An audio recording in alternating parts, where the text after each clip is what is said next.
Assalamualaikum warahmatullahi wabarakatuh, dan pada video ini kita akan membahas sejarah turunnya surat Al-Fatihah dan rahasia besar yang harus diketahui oleh umat Rasulullah.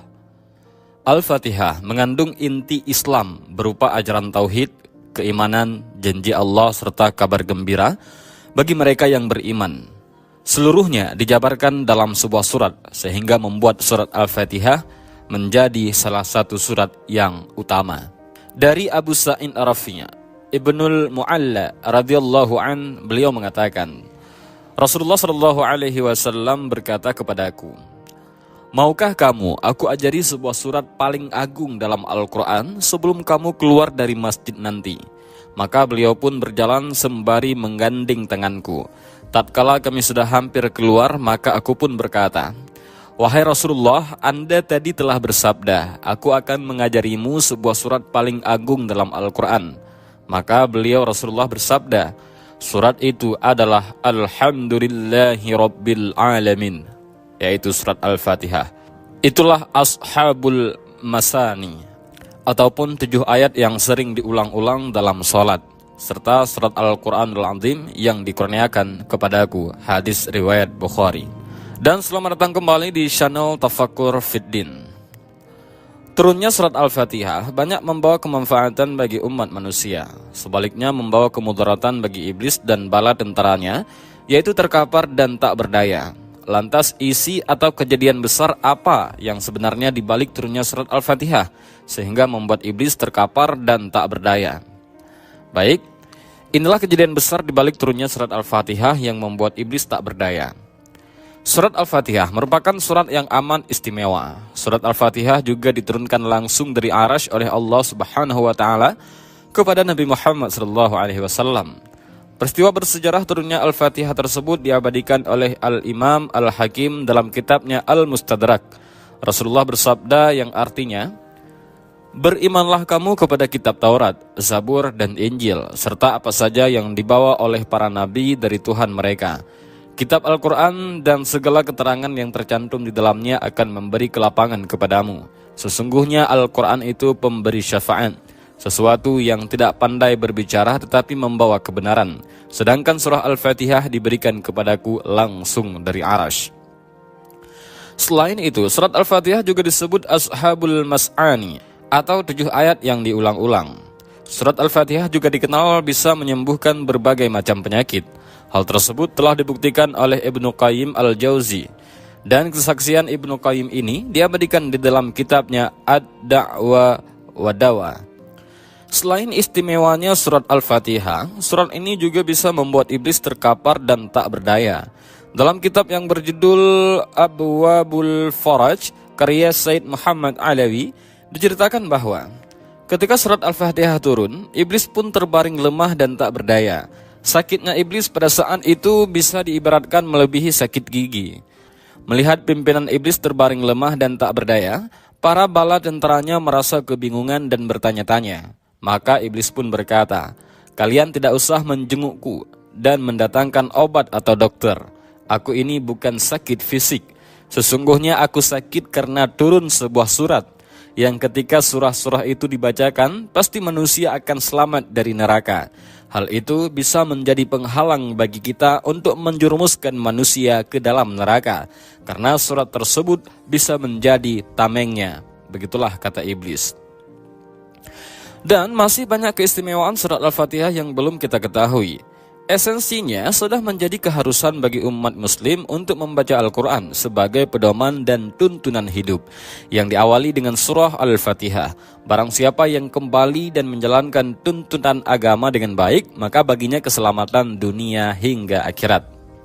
Sahabat Tafakkur Fiddin yang Allah muliakan, surah Al-Fatihah ini adalah surah teragung yang diberikan kepada Rasul dan juga kepada seluruh umat Islam. Surah Al-Fatihah ini dipisahkan dari Al-Quran. Allah Subhanahu wa taala ketika menganugerahi Al-Quran itu, Allah sendirikan Al-Fatihah. Makanya Nabi Shallallahu alaihi wasallam bersabda, "Aku diberikan 7 ayat yang terulang dan juga Al-Quran." Padahal Al-Fatihah itu bahagian dari Al-Quran, tetapi Nabi Shallallahu alaihi wasallam memisahkan. Jadi kita diberikan 2 nikmat. Al-Quran adalah nikmat dan surah Al-Fatihah sendiri adalah nikmat. Kenapa demikian? Karena ada hadis yang menunjukkan tentang keistimewaan surah Al-Fatihah ini. Hadis ini dari Abdullah ibnu Abbas. Ketika Nabi Shallallahu Alaihi Wasallam sedang duduk, tiba-tiba Rasul mendengar suara yang menggelegar di atas kepala beliau. Tentu dari langit maksudnya. Maka Nabi Shallallahu Alaihi Wasallam langsung mengangkat kepalanya ke langit. Maka Jibril alaihissalam kemudian mengatakan kepada Nabi Shallallahu Alaihi Wasallam bahwa itu adalah suara pintu langit yang terbuka. Pintu itu tidak pernah terbuka kecuali hari ini. Kemudian turunlah malaikat, dan malaikat ini tidak pernah turun ke bumi kecuali hari ini. Kemudian kata Jibril, malaikat mengucapkan salam dan mengatakan kepada dirimu, wahai Muhammad, bergembiralah wahai Muhammad, karena engkau diberikan dua cahaya yang tidak pernah diberikan para nabi sebelumnya. Kemudian Jibril mengatakan, pertama surah Al-Fatihah, dan yang kedua akhir daripada surah Al-Baqarah. Dalam riwayat lain, Nabi Shallallahu Alaihi Wasallam mengatakan bahwa surat ini tidak pernah diturunkan dalam Taurat, tidak pernah diturunkan dalam Injil, bahkan tidak ada yang semisal dalam Al-Quran.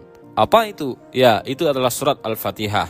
Maka dari dua riwayat ini kita mengetahui bahwa surat Al-Fatihah ini adalah surat teragung, karena tidak ada dalam Taurat, tidak ada dalam Injil, dan tidak ada dalam Al-Quran. Bahkan yang menurunkan surat ini malaikat yang belum pernah turun ke bumi. Makanya kenapa surah Al-Fatihah ini agung sekali, karena tidak terdapat di dalam kitab-kitab yang lain. Sahabat Tafakkur Fiddin yang Allah muliakan, surah Al-Fatihah itu ada kalimat di dalamnya, Iyyaka na'budu wa iyyaka nasta'in. Ada dhamirnya di sini. Dhamir ini artinya kata gantinya. Di sini Allah Subhanahu wa taala tidak menyebutkan kata ganti dengan dhamir mutakallim. Artinya bukan kalimatnya iyyaka a'budu wa iyyaka asta'in. Akan tetapi menggunakan nun. Nun itu artinya kami, jamak. Ini menandakan seolah-olah surat ini bukan hanya dihafal orang-orang tua saja, tetapi semua manusia akan menghafal surat ini. Mau itu anak-anak, mau itu orang dewasa, maupun orang tua, maupun perempuan, maupun laki-laki. Semua membaca surah Al-Fatihah. Itu diantara sirul Fatihah, yaitu rahasia suratnya Al-Fatihah. Sahabat Tafakkur Fiddin yang Allah muliakan, bahkan di antara nama surah Al-Fatihah itu adalah Asy-Syifa, yaitu surat penyembuh. Ada sebuah riwayat dari Abi Sa'id Al-Khudri radhiyallahu an. Jadi suatu ketika Abu Sa'id Al-Khudri ini dan juga rombongannya pulang dari peperangan. Kemudian kehabisan bekal, tidak ada makanan, tidak ada minuman, tidak ada apapun yang bisa mereka makan dan minum. Akhirnya kemudian mereka ingin bertamu ke salah satu dari daerah ataupun desa tertentu supaya orang-orang kampung itu menjamunya. Tetapi qadarullah, orang-orang kampung itu semuanya bakhil. Tidak ada yang mau untuk menjamu rombongan para sahabat ini. Akhirnya kemudian para sahabat ini pun keluar dari kampung itu dan hendak mencari kampung yang lain. Rupanya ketua kampungnya itu tersengat kalajengking. Ketika tersengat kalajengking, karena orang kampung itu tidak ada yang sanggup mengobati, dan dilihatnya para sahabat oleh orang yang kampung itu nampaknya ada di antara mereka yang mampu mengobati. Makanya orang kampung mengejar sahabat, kemudian mengatakan, sudikah kalian mengobati ketua kami? Karena sahabat sudah sakit hati, akhirnya para sahabat mengatakan, mungkin kalau bahasa kita seperti ini, enak aja begitu. Tadi saya mau bertamu dan meminta makan tidak dikasih, sekarang enak saja meminta diobati. Begitulah katanya.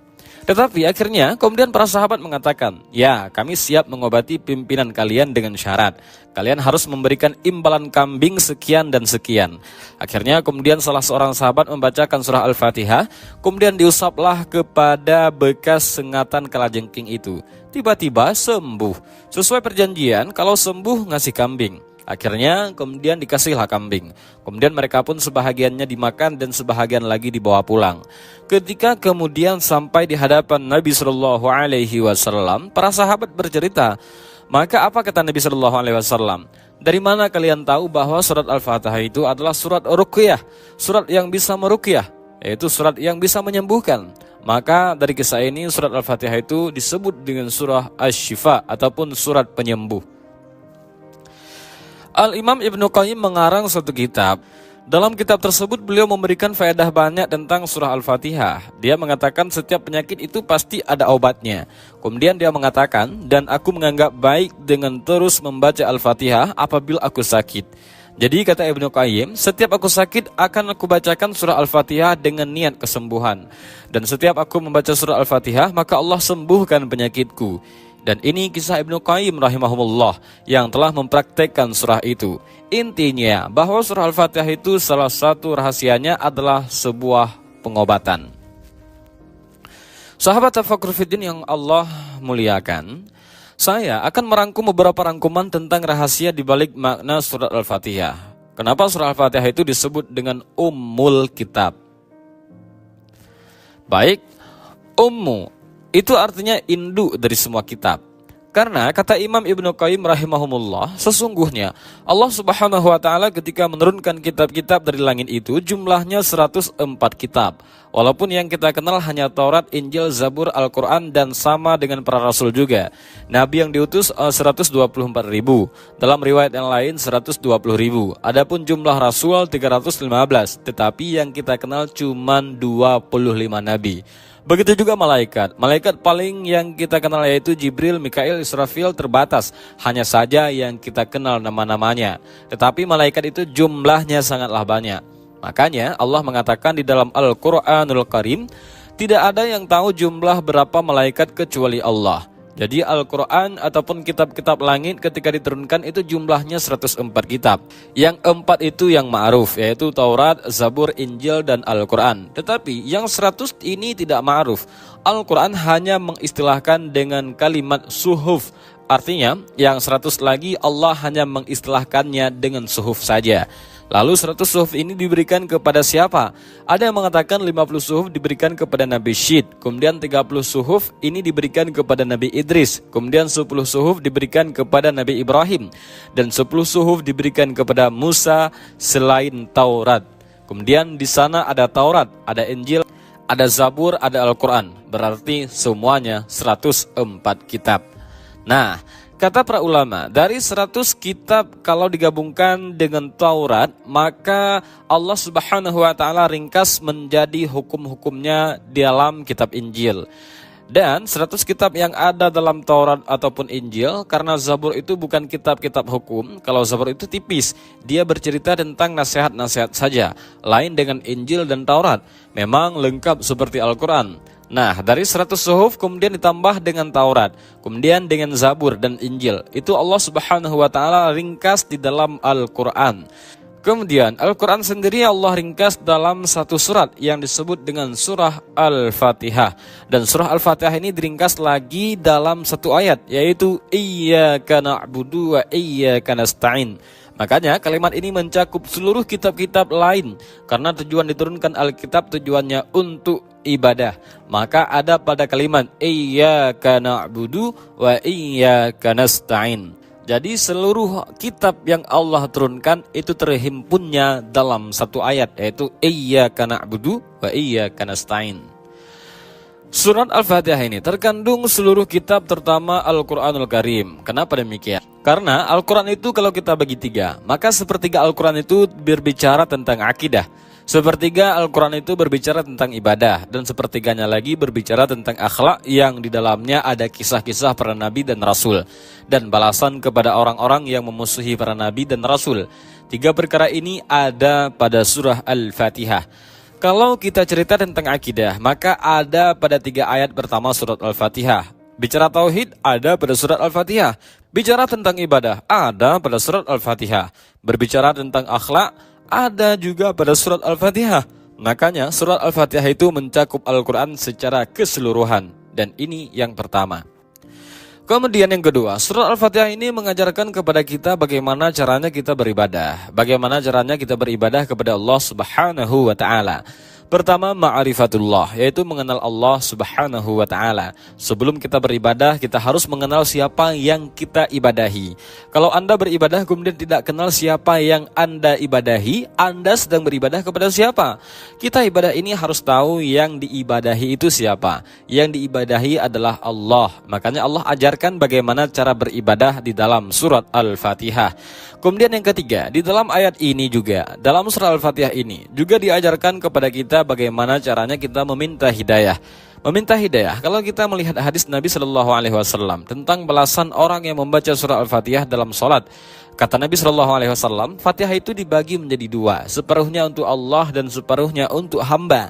Kemudian Allah Subhanahu wa taala berfirman dari hadis kudusi, kalau Anda membaca Alhamdulillahi Rabbil Alamin, yang artinya segala puji bagi Allah, Rabb semesta alam, maka Allah akan menjawab, hambaku sedang memujiku. Apabila kita membaca dalam salat kita Ar-Rahmanir Rahim, maka Allah menjawab di langit, hambaku sedang mengagungkan diriku. Kalau kita membaca Maliki Yaumiddin, maka Allah Subhanahu wa taala akan jawab di langit, hambaku sedang membesarkan diriku. Sampai di sini, ini untuk Allah. Kemudian ketika kita mengatakan Iyyaka na'budu wa iyyaka nasta'in, maka Allah menjawab di langit, ibadah untuk Allah, ini untuk hambaku karena meminta pertolongan itu. Kita minta pertolongan kepada Allah dan Allah berjanji akan mengabulkan hamba-hambanya yang meminta kepadanya. Maka perhatikanlah dalam jawaban-jawaban Allah itu. Allah Subhanahu wa taala menjawab dengan 3 jawaban haknya. Hambaku sedang memujiku, hambaku sedang mengagungkan diriku, hambaku sedang membesar-besarkan diriku. Kalau dalam kehidupan kita setiap hari, dalam satu hari kita senantiasa memuji Allah dengan mengucapkan Alhamdulillah, segala puji hanya milik Allah. Kemudian kita agungkan Allah, kemudian kita besarkan Allah, kemudian setelah itu kita beribadah kepada Allah Subhanahu wa taala. Kemudian setelah itu kita berdoa kepada Allah. Maka 5 perkara ini adalah sebab kita mendapatkan hidayah. Sahabat Tafakkur Fiddin yang Allah muliakan, yang ajaibnya adalah dalam kalimat-kalimat Al-Fatihah di situ ada 4, yaitu ada rahmat, ada ibadah, ada hidayah dan nikmat. Dari sini kita tahu bahwa kalau orang yang sudah diberikan rahmat oleh Allah kemudian dia melakukan ibadah, maka dia akan mendapat hidayah. Setelah dapat hidayah dipastikan diberikan nikmat. Itu maksudnya. Kalau kita sudah mendapatkan rahmat dari Allah, dituntun untuk menghambakan diri kepada Allah, kemudian kita ibadah, kemudian saat ibadah kita terus meminta hidayah kepada Allah Subhanahu wa taala, dan Allah pun beri, maka ujungnya kita akan diberikan nikmat dunia dan nikmat akhirah. Itulah lafaz-lafaz yang ada di dalam surah Al-Fatihah. Sahabat Tafakkur Fiddin yang Allah muliakan, bahkan rukun Islam pun terkandung dalam surah Al-Fatihah. Rukun Islam itu ada 5, yaitu syahadat, salat, zakat, puasa, haji. Dari mana kita tahu rukun Islam itu ada di dalam surah Al-Fatihah? Pertama syahadat. Syahadat itu adalah tauhid, dan tauhid terkandung pada 3 ayat pertama surat Al-Fatihah. Adapun sisanya salat, zakat, puasa dan haji itu ibadah, terkandung dalam kalimat Iyyaka na'bud. Hanya kepadamu ya Rabb kami beribadah. Berarti mencakup salat, mencakup puasa, mencakup zakat, mencakup haji.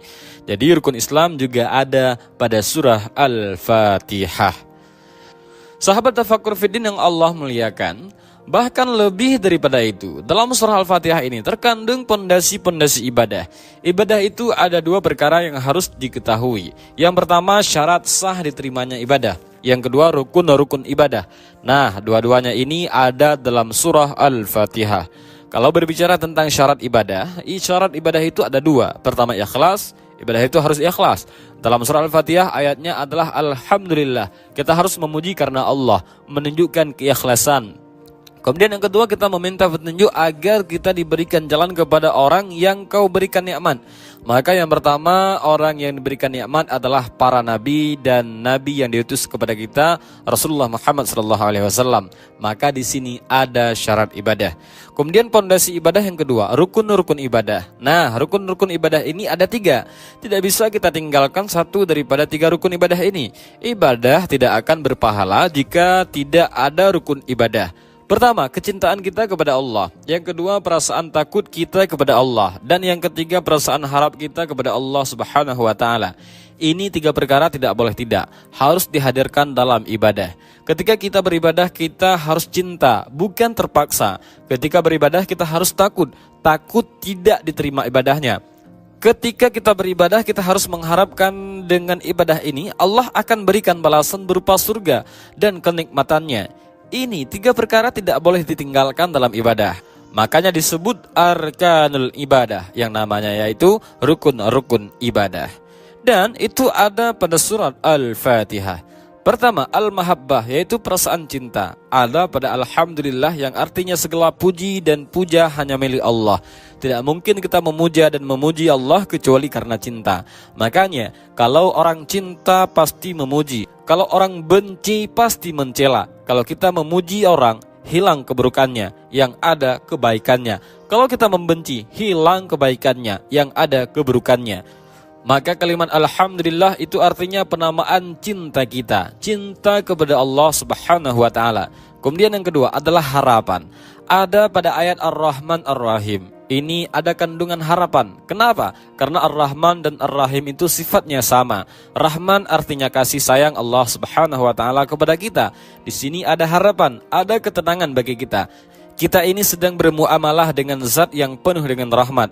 Makanya segudang dosa yang kita lakukan kalau kita menghadap Allah Subhanahu wa taala dan tidak membawa kesyirikan sedikit pun, tetap Allah terima taubatnya. Bahkan orang yang berbuat syirik sekalipun kalau bertaubat tetap diterima taubatnya. Ada harapan, harap kepada Allah Subhanahu wa taala. Kemudian yang ketiga yaitu perasaan takut. Ayatnya adalah Maliki Yaumiddin, bahwa Allah itu raja di hari pembalasan. Kita harus takut. Makanya kata Umar bin Khattab radhiyallahu an, ketika memberikan catatan kepada kalimat Maliki Yaumiddin, beliau mengatakan, kalau seandainya orang paham bahwa di sana ada Yaumuddin. Yaumuddin itu hari pembalasan. Tidak mungkin orang kuat memakan orang lemah. Tidak mungkin orang itu semena-mena. Menindas itu tidaklah mungkin. Karena ada balasan. Di dunia dia bisa menekan orang. Di akhirat dia ditekan oleh Allah. Makanya kalau paham bahwa Yaumuddin itu artinya balasan, semua orang akan dibalas karena kesalimannya. Makanya kalau orang paham perkataan Umar bin Khattab bahwa di sana ada hari pembalasan, tidak mungkin orang itu mencuri, tidak mungkin orang itu berdusta, tidak mungkin orang itu menipu, tidak mungkin orang itu zalim, tidak mungkin orang itu hasad, tidak mungkin orang itu menyakiti, tidak mungkin orang itu mencela, mencaci, memaki, menggibah dan yang lain sebagainya. Kenapa? Karena di sana ada hari pembalasan. Makanya timbul perasaan takut kepada Allah. Berarti dalam surah Al-Fatihah juga di situ ada pondasi-pondasi ibadah, baik syaratnya ataupun rukunnya. Jadi luar biasa surah Al-Fatihah ini. Sahabat Tafakkur Fiddin yang Allah muliakan. Kemudian juga kalau kita melihat petikan-petikan dalam surah Al-Fatihah, Allah Subhanahu wa taala ketika menyebut kalimat Alhamdulillahirabbil alamin, pujian hanya milik Allah Subhanahu wa taala. Kalimat alhamdulillah itu bukanlah kalimat biasa, tetapi kalimat yang sangat luar biasa. Karena kalimat alhamdulillah ini yang mengucapkan bukan hanya sekedar manusia. Semua makhluk yang Allah ciptakan mereka bertasbih dengan menyebutkan alhamdulillah ini. Karena Allah yang mengatakan segala sesuatu yang Allah ciptakan itu semua bertasbih. Cuman kita tidak paham tasbihnya. Dengan apa mereka bertasbih? Dengan kalimat hamdi, artinya kalimat alhamdulillah. Kalau seandainya Allah perdengarkan setiap makhluk bertasbih, pasti kita akan mendengarnya mengucapkan alhamdulillah. Kalau ayam sedang bertasbih, pasti ayam itu mengucapkan alhamdulillah. Kalau seandainya gunung itu Allah perdengarkan bagaimana tasbihnya gunung, pasti gunung itu akan mengucapkan alhamdulillah. Segala sesuatu, mau lautan maupun ikan-ikan di dalam lautan, mereka bertasbih kepada Allah dan tasbihnya dengan ucapan alhamdulillahirabbil alamin. Alhamdulillah. Karena alhamdulillah itu mencakup segala lini kehidupan manusia. Bukan hanya diucapkan orang senang saja, orang susah pun mengucapkan alhamdulillah. Contohnya saja saat kita datang ke orang sakit, saat ditanya bagaimana kondisinya, jawabannya alhamdulillah, sakit saya sudah tidak terlalu parah. Itu sebelah sana itu sudah meninggal kemarin. Alhamdulillah juga katanya. Apalagi orang sehat, jika ditanya bagaimana kabarmu, jawabannya pasti alhamdulillah baik. Kemudian saat kita datang ke orang fakir dan bertanya bagaimana kondisimu, jawabannya tetap alhamdulillah masih bisa makan. Nah, apalagi orang kaya, makin keras alhamdulillahnya. Saat kita tanya apa kabarmu, alhamdulillah katanya, tambah lagi omset saya. Maka dari itu, semua orang mengatakan alhamdulillah. Mau orang sakit, ya alhamdulillah. Orang sehat, alhamdulillah. Orang miskin tetap alhamdulillah. Orang kaya, alhamdulillah. Bahkan semua orang akan mengucapkan alhamdulillah. Bahkan para malaikat disebutkan dalam Al-Quranul Karim seperti Allah mengatakan dalam surat Ghafir ayat ke-7. Dan para malaikat-malaikat pemikul arash dan seluruh malaikat di sekitarnya, mereka bertasbih dengan menyebut Alhamdulillah. Semua malaikat. Dan itu juga bisa Anda buka di dalam surat Zumar ayat 75 dan surat Al-Baqarah ayat 30. Ketika malaikat mendengar Allah akan menciptakan makhluk berupa manusia, yaitu Adam, maka apa kata malaikat? Dan kami bertasbih kepadamu dengan cara mengucapkan Alhamdulillah. Semua malaikat bertasbih kepada Allah, pasti ucapan mereka Alhamdulillah. Segala puji dan puja hanya milik Allah Subhanahu wa ta'ala. Sahabat Al-Fakur Fiddin yang Allah muliakan, maka kita bisa melihat para nabi. Nabi Nuh alaihissalam ketika beliau diselamatkan oleh Allah Subhanahu wa ta'ala setelah beliau membuat kapal, dan kaumnya mengejek Nabi Nuh dan mengatakan, "Ya Nuh, kemarin kau jadi nabi, sekarang jadi tukang kayu pula." Jadi Nabi Nuh itu beliau membuat kapal di padang pasir, sehingga kaumnya itu menganggapnya gila. Gila kalau buat perahu di padang pasir, katanya. Kemudian mereka mengejek Nabi Nuh dengan mengatakan, "Kemarin kau jadi nabi, sekarang kau jadi tukang kayu." Begitu katanya. Mereka tidak paham bahwa Nabi Nuh sedang mempersiapkan sesuatu yang Allah perintahkan karena kecengkokan umatnya. Ketika betul-betul kapal sudah jadi, tanda-tandanya sudah ada, maka Nabi Nuh kemudian memasukkan orang yang beriman dan binatang sepasang-sepasang ke dalam perahunya. Kemudian terjadi banjir bandang dan taufan. Ketika semua umatnya tenggelam dan Allah selamatkan Nabi Nuh, kemudian Allah katakan, "Katakan ya Nuh, Alhamdulillah." Allah mengatakan, "Katakan Alhamdulillah yang telah menyelamatkan kami dari kaum yang zalim." Nuh disuruh mengucapkan kalimah Alhamdulillah. Kemudian Nabi Ibrahim alaihissalam. Nabi Ibrahim ini sudah tua dan juga istrinya sudah tua, mandul lagi. Ketika tidak punya anak, makanya kemudian mereka sudah putus asa karena tidak mungkin punya anak. Sarah mengatakan kepada Ibrahim, "Menikahlah kau dengan Hajar, mudah-mudahan engkau punya anak." Akhirnya kemudian digaullah Hajar dan betul-betul hamil, punya anak, Nabi Ismail alaihissalam. Rupanya selang beberapa waktu akhirnya kemudian Sarah pun juga punya anak, yaitu Nabi Ishak alaihissalam. Dan lihat bagaimana Allah Subhanahu wa ta'ala firmankan dalam surah Ibrahim ayat 39. "Alhamdulillah, Allah yang telah menghibahkan kepadaku, memberikan anak kepadaku di saat tuaku." Ismail, kemudian Ishak. Nabi Ibrahim mengucapkan Alhamdulillah. Kemudian juga kita lihat Nabi Daud alaihissalam dan juga Nabi Sulaiman. Nabi Daud dan Nabi Sulaiman ini khususan nabi-nabi Bani Israel. Bani Israel itu terdiri daripada 12 putra Yakub dari 4 wanita. 12 inilah yang disebut dengan bapak-bapak Bani Israel. Karena Israel sendiri adalah nama lain daripada Nabi Yakub. Yakub itu nama lainnya adalah Israel. Punya anak 12. Dari 12 ini punya anak. Maka kumpulan anak-anaknya itu disebut dengan Bani Israel. Tetapi dari putra-putra Yakub yang hanya ada 2. Satu turunannya menjadi nabi, satu turunannya jadi raja semua. Tetapi Nabi Daud alaihissalam dan Nabi Sulaiman putranya itu menggabungkan 2 keistimewaan, raja plus nabi. Allah Subhanahu wa ta'ala mengingatkan akan nikmat yang Allah anugerahkan kepada Daud dan juga Sulaiman. Apa kata Allah dalam surah dalam Al-Quran?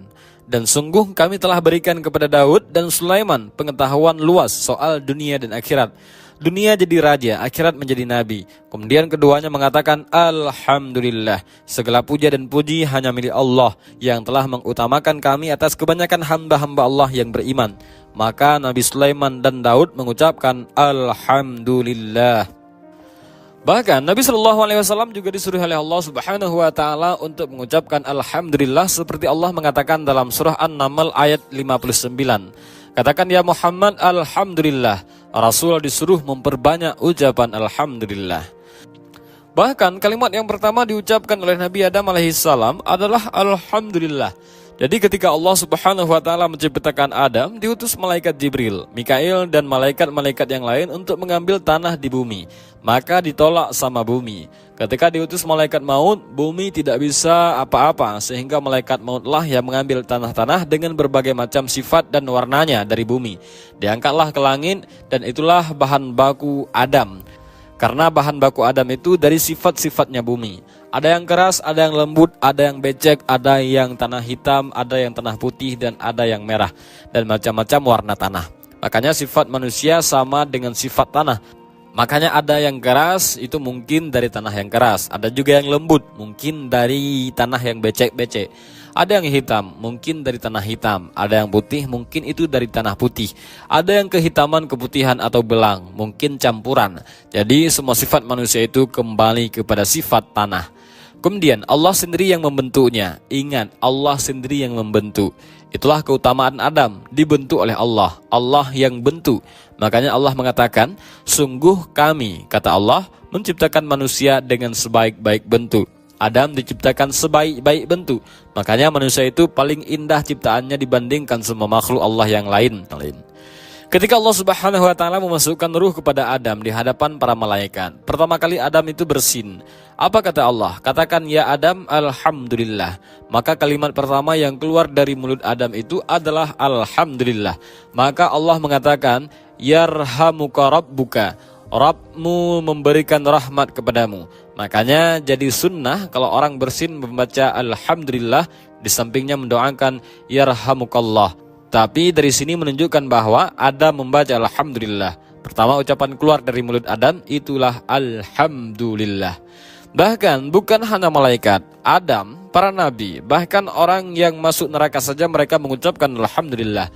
Mereka mengucapkan alhamdulillah bukan karena senang, tetapi karena mereka dimasukkan ke dalam neraka bukan karena kezaliman Allah, tetapi karena keadilan.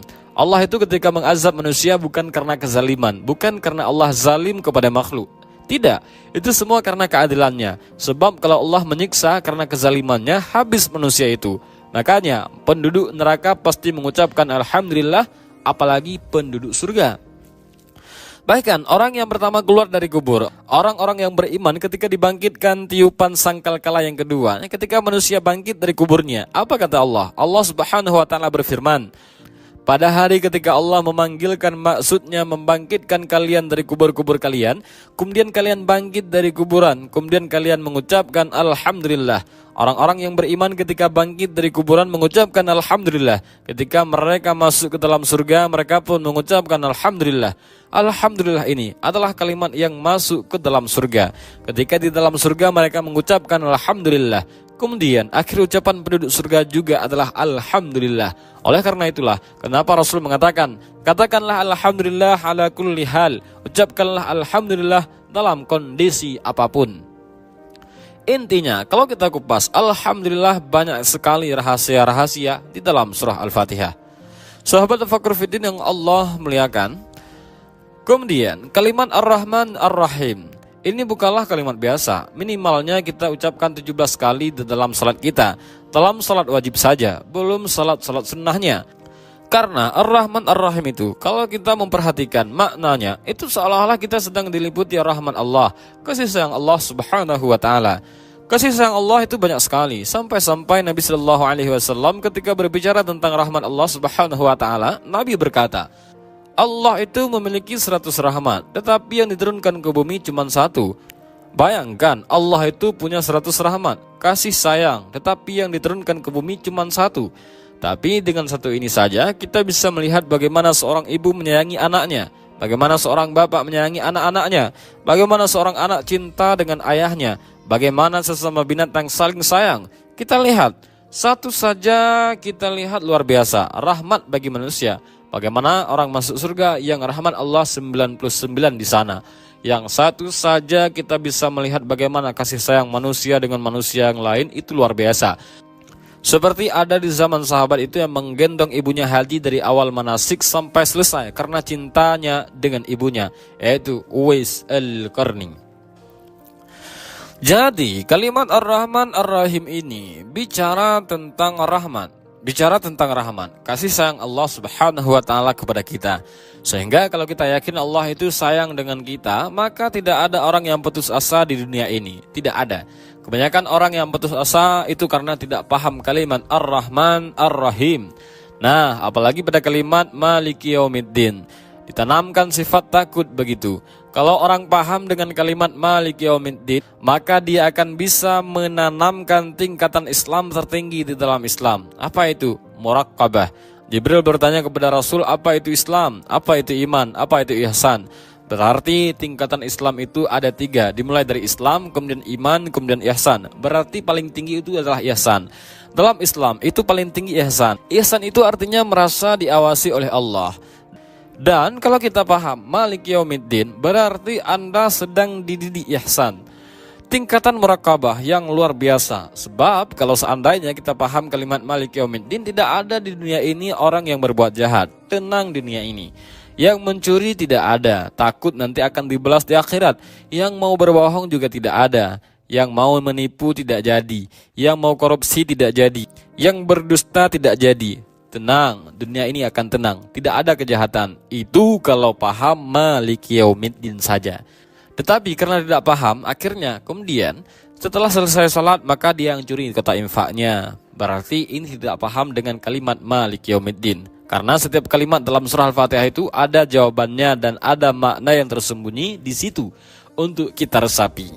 Makanya wajar kalau seandainya Allah mengatakan sesungguhnya salat itu bisa mencegah perbuatan keji dan mungkar. Keji itu ucapan kotor, mungkar itu perbuatan fasik. Karena orang yang sholat kalau paham kalimat Maliki Yaumiddin tidak mungkin mengucapkan kalimat kotor, tidak pula mungkin melakukan perbuatan fasik. Kan begitu. Karena pasti akan ada balasannya. Begitulah maksudnya. Karena Maliki Yaumiddin itu mengajarkan muraqabah tingkat tinggi, supaya kita jangan berbuat jahat dan hanya seolah-olah kita dilihat oleh Allah dan selalu diawasi oleh Allah. Kemudian kalau kita lihat juga kalimat iyyaka na'budu wa iyyaka nasta'in, hanya kepadamu kami beribadah dan hanya kepadamu kami meminta pertolongan. Kata Imam Al-Qayyim, Allah mendahulukan goyah sebelum wasilah. Goyah itu tujuan, wasilah itu perjalanan ke tujuan. Allah mendahulukan goyah, tujuan hidup manusia, sebelum wasilah sampai ke tujuan. Karena tujuan kita ibadah, isti'anah itu wasilah. Berarti kita diajarkan dalam kalimat iyyaka na'budu wa iyyaka nasta'in itu penghambaan diri atas ibadah. Ibadah itu kata lain daripada merendahkan dan menghinakan. Kita menghinakan diri di hadapan Allah. Makanya kenapa Allah itu paling suka kepada orang-orang yang sujud. Karena ketika kita sujud, itu betul-betul kita sedang merendahkan diri kepada Allah. Disitulah Allah akan ijabah setiap doa orang yang sujud. Karena ada hadisnya, seafdal-afdal doa bahwa ketika sujud, Allah tidak mungkin menolak doa orang yang sedang sujud. Makanya kalau ingin berdoa ketika sujud itu, karena itu waktu serendah-rendahnya kita di hadapan Allah. Kita merendahkan betul meletakkan dahi di tanah. Itulah sebenarnya merendahkan diri kepada Allah. Kalau orang paham iyyaka na'budu wa iyyaka nasta'in, saya kira tidak ada orang yang sombong di bumi ini. Karena semuanya harus merendahkan diri kepada Allah. Yang takabur itu tidak ada. Kalau seandainya para penguasa itu ketika sujud dalam sholat, kemudian ketika dia membaca surah Al-Fatihah, maknanya kita harus merendahkan dan menjadi hamba bagi Allah, tidak mungkin. Kemudian dia takabur ketika menjadi pemimpin. Karena di sana ada pemimpin yang sesungguhnya Allah Subhanahu wa Ta'ala. Apalah kita di hadapan Allah. Ketika kita dikeluarkan dari rahim ibu kita, kita tidak tahu apa-apa, melihat saja tidak, mendengar saja tidak bergerak, tidak bisa, lemah. Kemudian baru sedikit-sedikit Allah kasih pendengaran, kasih pemandangan, kasih gerakan, kasih kekuatan, besar sedikit kasih kekuatan badan, kasih kuat badan, kecerdasan. Dengan cerdas akhirnya sekolah, dengan sekolah jadi insinyur, jadi dokter, jadi ini, jadi itu. Semua Allah yang kasih. Lalu kenapa Anda sombong? Itu maksudnya karena tidak paham kalimat iyyaka na'budu wa iyyaka nasta'in. Kalau orang paham kalimat ini, tidak ada orang yang sombong. Makanya kandungan Al-Fatihah itu luarlah biasa dan mencakup kemana-mana. Kemudian ihdinas siratal mustaqim. Ini karena hidayah itu penting. Lihat, orang-orang yang merasa ma'rifat akhirnya tidak sholat, tidak puasa, tidak zakat, tidak haji. Karena sudah ma'rifat, sudah kenal Allah, tidak perlu sholat lagi, tidak perlu puasa lagi. Maksiat pun boleh karena Allah Subhanahu wa Ta'ala ada pada hatinya. Itu orang sesat. Kalau kita tidak mendapat petunjuk, itu sesat kita. Macam-macam akhirnya. Ada orang yang mengaku Nabi, ada pula pengikutnya. Kemudian mengaku Imam Mahdi. Dan baru-baru ini kan ada orang yang mengklaim Imam Mahdi, yang mengakui Imam Mahdi, bahwa ciri-cirinya ada pada dia. Dan kalau tidak mendapat hidayah, ya seperti inilah jadinya. Maka bahaya kalau tidak mendapat hidayah itu. Makanya setiap sholat kita minta kepada Allah ihdinas siratal mustaqim, supaya kita mendapat hidayah. Kalau tidak dapat hidayah, jadi seperti ini. Maka ihdinas siratal mustaqim ini penting, karena yang menyelamatkan kita di dunia dan di akhirat itulah hidayah. Itu yang kita cari dari awal sampai akhir mati. Hidayah, apalagi yang kita cari kalau bukan hidayah. Makanya kenapa hidayah itu selalu didahulukan dalam doa. Ya Allah, aku minta kepadamu hidayah. Rasul menyuruh kita meminta hidayah dulu, baru takwa. Karena tidak mungkin dapat hidayah, kemudian dia takwa. Harus dapat hidayah dulu, baru dia bertakwa. Kemudian, suratul ladzina an'amta alaihim ghairil maghdu. Maghdu ini ketika Allah subhanahu wa ta'ala menyebutkan orang-orang yang diberikan nikmat. Allah tampilkan pelakunya, yaitu orang-orang yang Allah beri nikmat. Jadi ketika Allah menyebutnya orang-orang yang diberikan nikmat, dimunculkan pelakunya. Siapa mereka? Para nabi, para siddiqin, para syuhada, orang-orang yang soleh. Tetapi ketika Allah menyebut orang Yahudi dan Nasrani, Allah tidak sebutkan pelakunya yang dimurkai. Karena hinanya mereka di mata Allah, karena orang-orang Yahudi itu memang betul-betul dimurkai. Kenapa mereka dimurkai? Karena orang-orang Yahudi itu diberikan kecerdasan yang tidak diberikan kepada umat yang lain, tetapi mereka disesatkan dengan sesat-sesatnya. Karena mereka sesat, mereka tidak mau mengamalkan ilmunya walaupun banyak ilmu. Terbalik pula dengan Nasrani. Nasrani itu artinya sesat karena tidak punya ilmu. Rajin pula ibadahnya. Ya, kalau Yahudi itu banyak ilmu tapi tidak mau ibadah. Islam agama wasit, agama yang di tengah-tengah, berilmu juga beramal. Dan itulah sedikit video tentang pembahasan tentang mengenai rahasia-rahasia yang terdapat dalam surah Al-Fatihah. Demikian video ini, mudah-mudahan bermanfaat. Allahu a'lam bishawab. Assalamualaikum warahmatullahi wabarakatuh.